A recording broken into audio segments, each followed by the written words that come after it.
د افغانستان کرکټ ملي لوبډلې تکړه لوبغاړی افسر ززای د بنگلادیش سره د ټیس لوبې په اړه ډېرې جالبې خبرې ملګرو دغه ویډیو تر پایه سره وګورئ. د افغانستان کرکټ ملي لوبډلې وکټ ساتونکي توپ وهونکي افسر ززي به ورښودلی چې د آسیایي لوبډله د امکانات او وړتیا لري چې د ټیس کرکټ په ساحه کې یو تاثیر وغورځوي. د رشید خان په لوبډل مشرۍ د افغانستان لوبډله دا مهال د بنگلادیش پر وړاندې د یو تاریخي بریا په لور روانه ده چې د افغانستان 398 منډو په راکولو په هڅه کې د بنگلادیش په 114 منډو کې شپږ لوبغاړي اوټ شوي دي. د لوبې په لومړۍ اننګز کې رحمت شاه سلیزه جوړه کړه، ورسره ځوان لوبغاړي ابراهیم زدران په دوهمه پاڼۍ کې 7 منډې جوړې کړې او د توپ اچونې په برخه کې د افغانستان ورو توپ اچونکي رشید خان، محمد نبی او ظهیر خان له بنگلادیشي توپ وهونکو لاره ورکه کړه. افسر ززای تېره ورځ له کریک بو سایټ سره په خبرو کې ویلي، باوري اوسئ، موږ خو خوشبینه یو چې یو ټیس هیواد یو، موږ په کور دننه ښه استعدادونه لرو، موږ په کورني کرکټ کې فرست کلاس لوبې کړې دي او هلته به استعداد توپ وهونکي او توپ اچوونکي شته.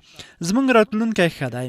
افغانستان همدارنګه د بیلابیلو کرکټ بڼو لپاره بیلابیل لوبغاړي اخیستي. په دې اړه ززای وایي، زما په نظر دا ښه ده چې په بیلابیلو فرمټونو یا د کرکټ بڼو ته بیلابیل لوبغاړي ولري. په ځانګړي ډول ټیسټ ته باید چې ډیر لوبغاړي ولري، ځکه موږ په دغه فرمټ کې نوي یو. موږ اړتیا لرو چې په خپلو مهارتونو سخت کار وکړو. د افغانستان لوبډله د هند په هردون کې له 2018 کال څخه تمرینات ترسره کوي.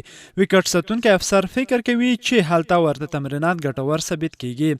په هند کې تمرینات په طبیعي ډول زموږ سره مرسته کوي. د اسیا په آب و هوا کې موږ خطرناکه لوبډله یو.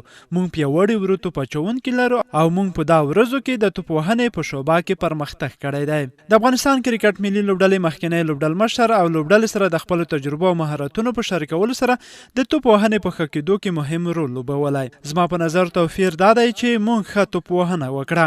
موږ د آمادګیو پر مهال سخت کوښښ کړی. زموږ د روزونکي ډلګۍ په ځانګړي ډول زموږ د توپ وهنې روزونکی پخوانی لوبډل مشر نوروز منګل زموږ سره ډیر کار کړی او موږ ته یې ډیر ډاډ راکړی دی.